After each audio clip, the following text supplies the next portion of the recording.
Hi friends, welcome to healthy cooking channel. இந்த வீடியோவில் நம்ம இன்றைக்கி சுவையான பட்டர் கார்லிக் ப்ரோக்கோலி எப்படி செய்யலான்னு பார்க்கலாம். ரொம்ப ஈஸியான ரெசிபி, சிம்பிளான ரெசிபியும் கூட. அடி கனமான பாத்திரத்தில் 1 டீஸ்பூன் அளவுக்கு எண்ணெய் விட்டுக்கோங்க. 1 டேபிள் ஸ்பூன் அளவுக்கு வெண்ணெய் சேர்த்துக்கோங்க.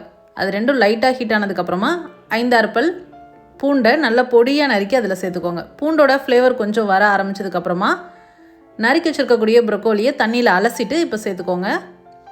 அடுத்ததாக 1/4 டீஸ்பூன் தூளுப்பு இதை சேர்த்துட்டு நல்லா கலந்து விடுங்க. ஓப்பன்லேயே வேகட்டும். 5 நிமிஷம் குக் ஆனால் போதும் மிதமான தீயில். குக் ஆனதுக்கப்புறமா பார்த்திங்க அப்படின்னா ப்ரோக்கோலி நல்லா க்ரீனிஷ் கலரில் வந்திருக்கும். அந்த ஸ்டேஜில் தண்ணி எல்லாமே ட்ரை ஆனதுக்கப்புறமா மிளகுத்தூள் தூவிட்டு இறக்கிடலாம். மிளகுத்தூள் தூவினோடனே அந்த நம்ம சேர்த்துருக்கக்கூடிய பட்டர், கார்லிக், அந்த பெப்பர் பவுடர் எல்லாத்தோட ஃப்ளேவரும் சூப்பராக இருக்கும். ஸ்கூல் விட்டு வர குழந்தைங்களுக்கு ஈவினிங் ஸ்நாக்ஸாக கூட பரிமாறலாம். ட்ரை பண்ணி பார்த்துருங்களா கமெண்ட் மறக்காமல் சொல்லுங்கள் ஃப்ரெண்ட்ஸ். இது போன்ற ஹெல்தி ரெசிபிஸ்க்கு மறக்காமல் ஹெல்தி குக்கிங் சேனலை சப்ஸ்கிரைப் பண்ணுங்கள். இந்த வீடியோ உங்களுக்கு பிடிச்சிருந்தா லைக் பண்ணுங்கள், ஷேர் பண்ணுங்கள், கமெண்ட் பண்ணுங்கள். தேங்க்ஸ் ஃபார் வாட்சிங்.